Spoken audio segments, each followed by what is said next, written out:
by making sure that those who were bragging about the kidnap of Mazi Nnamdi Kanu and how the Biafra movement have ended will be put to shame.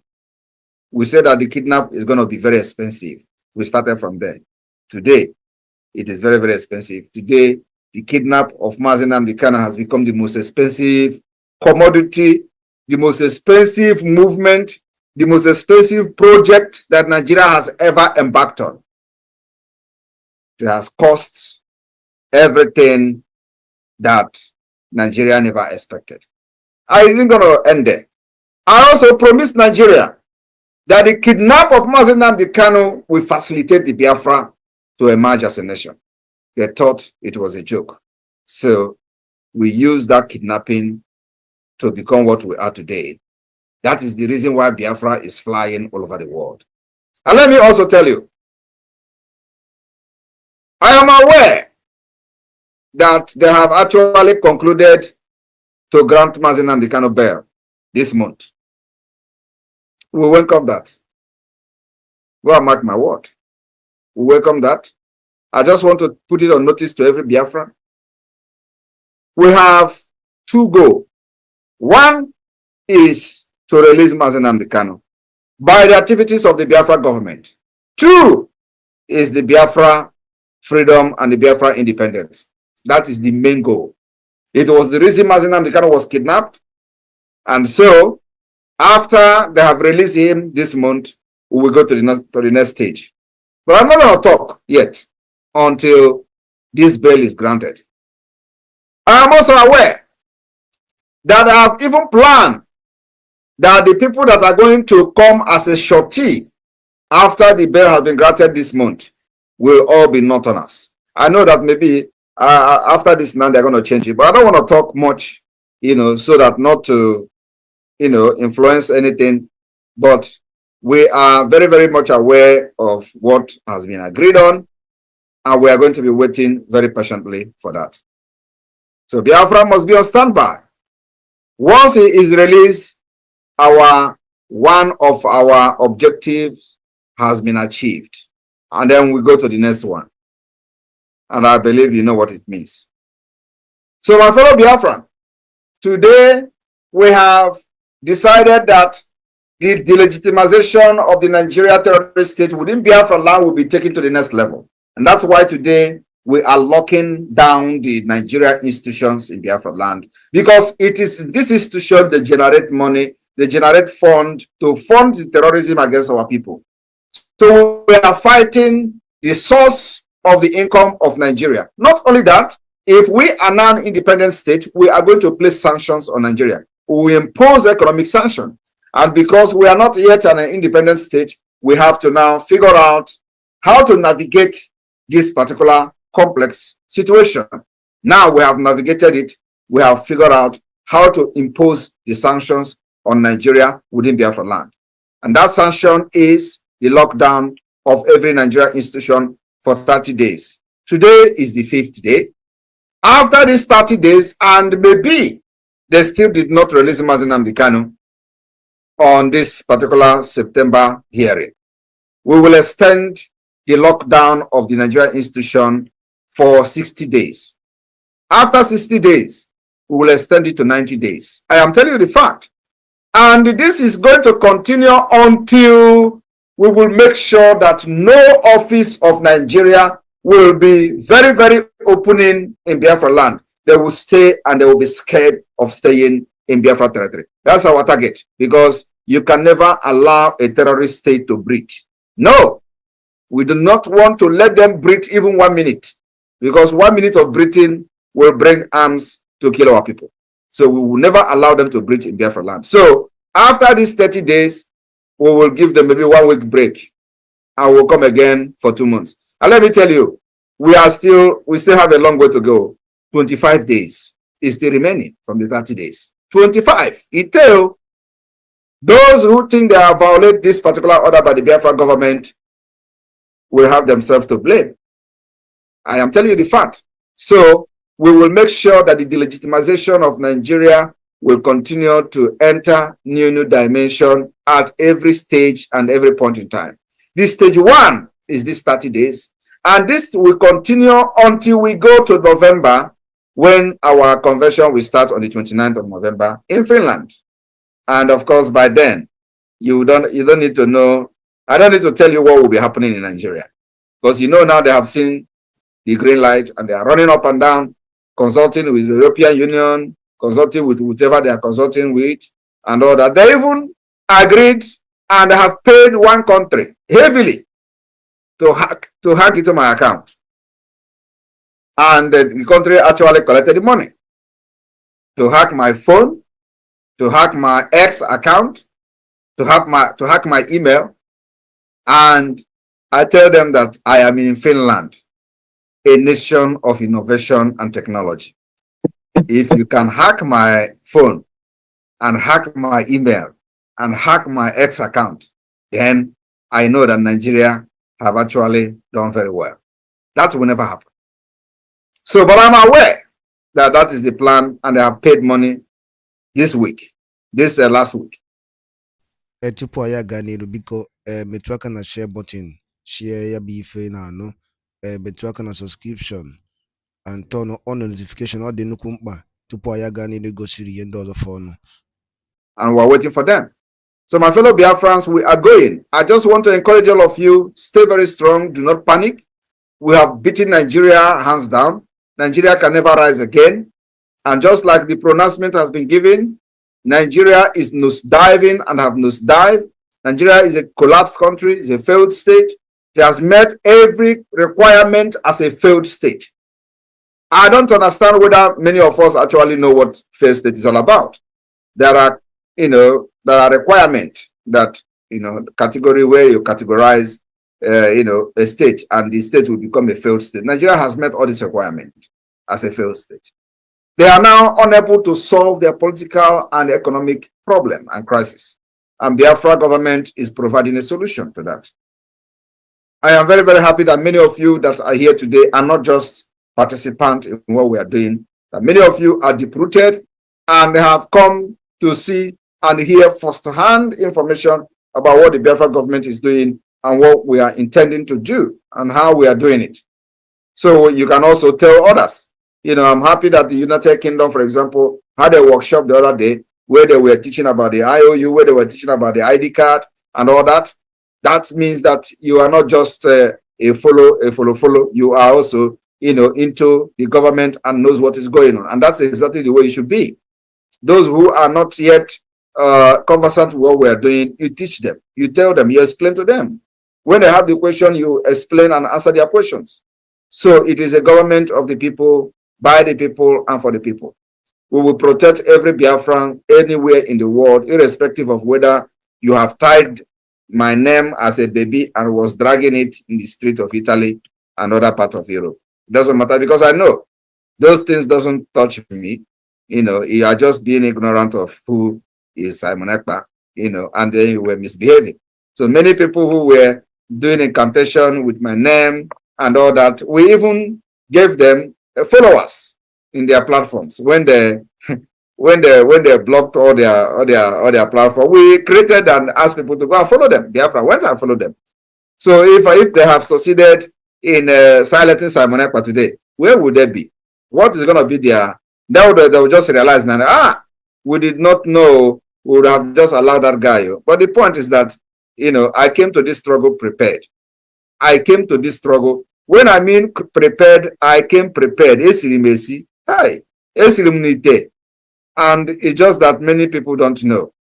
If you think you can bring Simon Ekpa down, you waste your time. You just disgrace yourself, and Simon Ekpa will continue to stand very strong.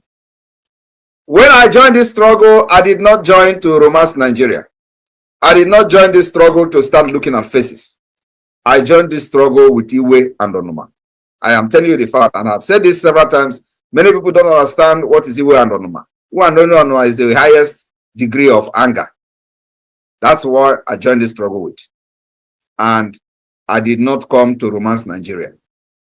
I come that Nigeria will end.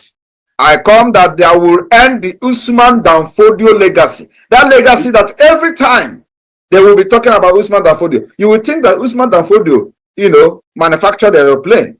You would think that Usman Danfodio manufactured a car, or he invented one inhaler machine or something like that. No, Usman Danfodio have a legacy for killing northern Nigeria, for killing Hausas, conquering them, and turn them into what you see today, Hausa Fulani. That is the legacy that Usman Danfodio brought to northern Nigeria. And today, they have Usman Danfodio University. They are using him as, that is what they continue that particular legacy. That is the reason why the Fulanis are killing innocent Christians in the northern Nigeria and the middle belt.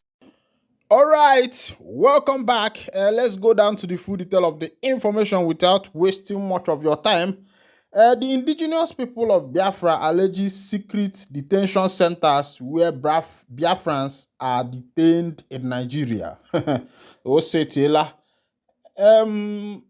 Ndị be anyị si n'ikuku kue afọ ike ọkụkọ. And there is nothing hidden under the sun. The IPOB members have opened the nyash of the NIG them boys, where they secretly detain members of the IPOB. And some of these people who are detained, they were not even with arms. It's just that maybe they found IPOB insignia with you, and upon that, you will be detained. And some of themselves, their family are looking for them. Meanwhile, let's go down to the full detail of the information as it be. The indigenous people of Biafra, IPOB, has said it has uncovered secret detention centers where Nigerian security forces have allegedly been detained and holding incommunicado some Biafra activities. The group explained that it wishes to alert the public about the secret detention facilities due to the horrible human rights abuses, organ racketeering, and forceful disappearance happening at the detention centers. Some of the secret detention centers, as alleged by IPOB in a statement by its media and public secretary Emma Powerful, includes Wawa Military Base, Kanjidan Detention Center, Niger State Barrack and Prison, DSS Headquarters Abuja, Intelligence Response Team IRT Abattoir, Abuja Tiger Base Police Detention, Owerri Imo State, Goodluck Jonathan's Army Barracks, Ohofia, Abia State, Zone 9 Umuahia, Abia State Detention Center, Zone 13 Okpo, Anambra State, and Onitsha Army Barracks, Anambra State. Others are Navy Base, Ogbaru, Anambra State, SAS, Akuzu, Okpo, Anambra State, 82 Division, Enugu Military Barracks, Enugu State, Obinze Army Barracks, Owerri, Imo State, Central Police Station Headquarters, Umuahia, Abia State CID, Headquarters, Oka, Anambra State, Naval Base, Asaba, Delta State, Enugu Maximum Prison, Enugu State, Port Harcourt Maximum Prison, Rivers State, Aba Prison, Abia State, Abakaliki Prisons, Ebonyi State, Uyo Prisons, Akwa Ibom, Owerri Prisons, Imo State, Kuje Prisons, Abuja, Kefi Prisons, Suleja, Niger State, and Nigeria Military Intelligence Detention Facility, Abuja. It urged people whose relatives are missing to look for them at these secret detention centers. IPOB said Ndi Igbo are the highest ethnic group that are being detained with accusation of being either members of the IPOB or ESN or framed as kidnappers by notorious Nigerian police, DSS, and army. Ndi Igbo have been profiled because of their ethnicity by the Nigerian government and hunted and detained across all the illegal detention centers in Nigeria.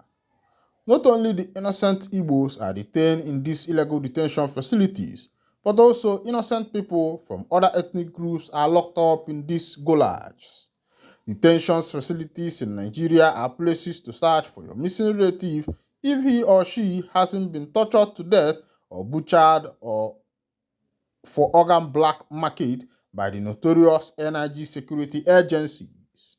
Until today, some of the IPOB members that Nigerian army and police abducted during President Donald Trump's inauguration rally in 2016 at Port Harcourt, Iguacha, Rivers State are still missing.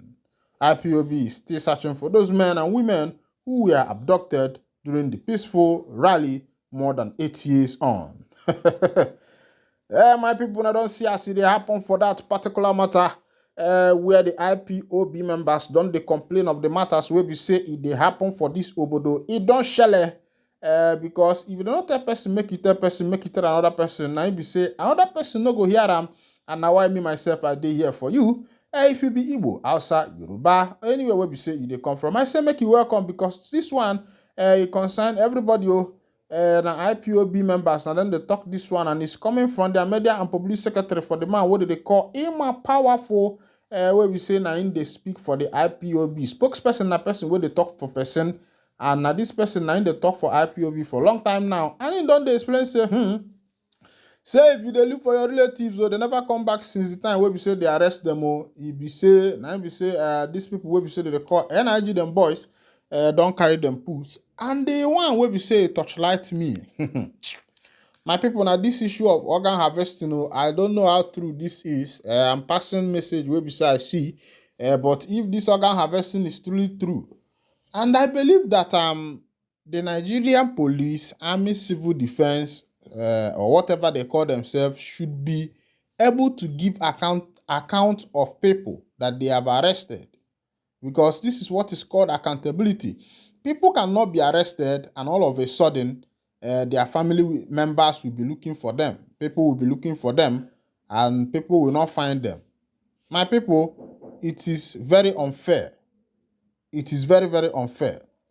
But as it is for Kaduna right now, they say bandits don't abduct 22 in fresh Kaduna attack. This one they happen for Kaduna life.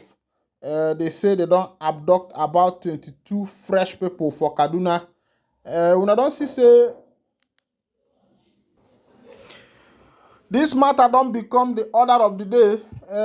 I told you people the other time say kidnapping has become a lucrative business in Nigeria now. There is the story of this young man who was traveling from Anambra to Bauchi to go and do his business, to purchase his business products. Along the way going to Bauchi, he was kidnapped. And these people are demanding whooping sum of 50 million. And you see a young man, I would have posted that video for you. But of course, you people know how our community guideline here on YouTube is. I say shout out to YouTube team. When I work, they go really well because as soon as I try to make everybody today comfortable in this community, I say shout out to now. But as it is, I will drop that video here. But meanwhile, let's go down to what is happening in Kaduna. In separate attack, 19 persons have been abducted by bandits in Mani community near a factory in Radio Ward of Chikun local government area of Kaduna State and at Danghau, 2 Millennium City in Kaduna. At Mani, the hoodlums abducted a woman and have 3 children on Thursday morning. According to a source from the area, 6 of his relatives were among those taken to the forest. He said 19 persons were abducted from 3 houses in Mani village opposite Indomie Company, Rido Ward of Chikum local government area, Kaduna State in the early hours of today, Thursday. I know the names of my relatives involved. We are in deep thought as I send this message, especially as we have yet to hear from the abductors. They include a nursing mother with 4 kids, young person and an infant. He urged the authorities to come to the victims' rescue. In a similar development, 2 months after the abduction of Kaduna-based journalists and their family members in Dankunu 2, New Millennium City of Chikun local government area of Kaduna State, bandits on Wednesday night attacked the community and abducted a mother and her 3 sons. A source said the bandits attacked the house of Mr. Maitu Adeleke and abducted his wife and their 3 sons, leaving him behind. The incident occurred around 10 p.m. as the gunmen stormed the community, shooting sporadically unchallenged before making way with the victims. It was also gathered that Ms. Adeleke, who could not keep up the pace of the bandits' movement, was abandoned in the bush and had since returned home, but they left with her 3 sons, said the source. My people, when I don't see how they happen, this one they happen for Kaduna State. Makana ndị banyi si na ometụta imi ometụta gịnị ometụta ọnụ nya bụ onye fụrụ ọkụkọ ebe ọ na-abọ nsị kaba arụ chụpụ ya maka na ọmụlọ na onye nwa ya atọ ọkpị ya nya bụ okwu wee bụrụ inu. Our politicians, the government parastatals, the ones, the people, Ndimvu, where they lead this nation, have decided to keep mute about the issue of insecurity that is ravaging this nation.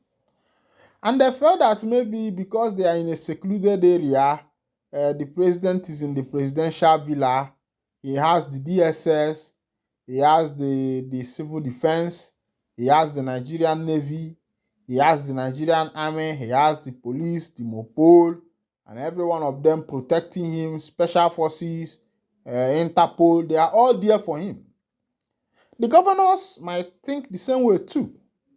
Even the senators feel that because they are in their Land Cruiser bulletproof, that nothing is going to happen to them. I laugh in Germany and I laugh in Chinchonyo. Because it will not take time. Remember that this kidnap, they know they do to poor man. Now rich man, now they look for. So as the commander-in-chief of the army, the police DPOs, inspectors, and the IPs are keeping quiet. The government is keeping quiet on all the issue of insecurity that is ravaging this nation. I believe that this is how God is going to keep quiet on their own case too, because they will not continue to fly. Yes, you will not fly. You don't tell me that if you are going from your office to your house, you will still take a helicopter or you take a plane. That is not possible. So one day, it's either these people caught up with them or they caught up with these people. And it's high time the government start doing something important in order to salvage the situation that the citizens of this nation have seen themselves. And when people like Kanu arises, people like Eba arises to talk about secession, the division of the nation, you see people fighting. Meanwhile, everybody is suffering the same thing. But as it is for now, this is where I'll be winding down the curtain. And if this is your first time of joining us on this wonderful channel, kindly go ahead, subscribe, like, comment, share, and also remember to on your notification button so that whenever our news drop, you will be the first to collect them. Thank you for listening. God bless you.